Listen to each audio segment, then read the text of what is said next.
Salut à tous, un petit point météo relatif à l'activité cyclonique de cette saison 2026. À 14h ce jeudi 20 août, le National Hurricane Center initialisait une atypique surveillance cyclonique sur le nord-est du bassin atlantique.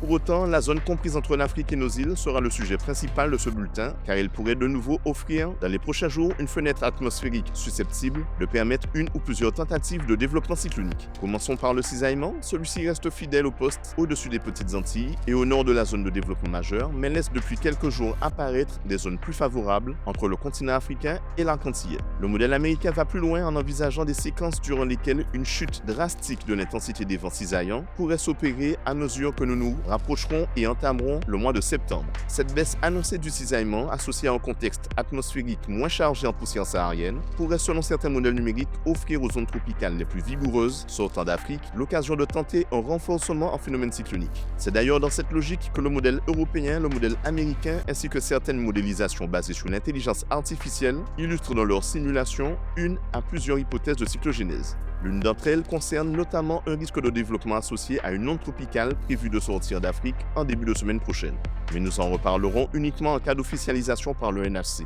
Parmi les signes précurseurs d'un possible réveil de l'activité cyclonique dans la zone de développement majeur, on retiendra d'abord une mousson africaine plus active, génératrice d'ondes tropicales un peu mieux structurées. Mais on notera surtout un réchauffement des eaux de surface, notamment en sortie d'Afrique, et qui plus est à des latitudes plus hautes. Ce détail, en apparence anodin, a son importance, car il pourrait permettre aux ondes tropicales de perdre moins d'intensité en termes d'activité plus orageuse au moment de leur transition entre le survol du continent et celui de l'océan, grâce aux carburants d'eau chaude alors mis à leur disposition. Les systèmes les plus vigoureux seraient ainsi potentiellement mieux armés pour résister à l'air sec, toujours présent dans la partie tropicale du bassin.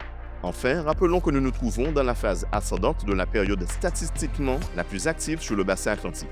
Tous ces éléments doivent donc nous inciter à rester attentifs aux prochaines publications du NHC au cours des prochains jours et des prochaines semaines.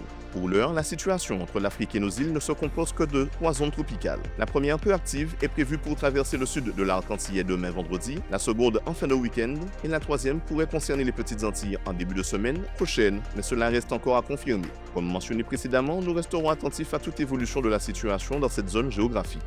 Enfin, nous terminons ce point cyclonique par la surveillance atypique du jour. Les prévisionnistes du NHC, s'appuyant notamment sur le modèle européen et américain, envisagent l'hypothèse d'une tentative de formation cyclonique d'ici les 2 à 3 prochains jours dans une zone géographique localisée à proximité du continent européen. Néanmoins, à 14h, les probabilités de concrétisation de cette cyclogénèse étaient faibles, mais méritent le coup d'œil au vu de la latitude septentrionale de cette potentielle cyclogénèse tropicale ou subtropicale. Nous reparlerons de cette situation en cas de concrétisation cyclonique effective. Mais en attendant, c'est tout pour aujourd'hui. Excellente soirée à vous et à bientôt.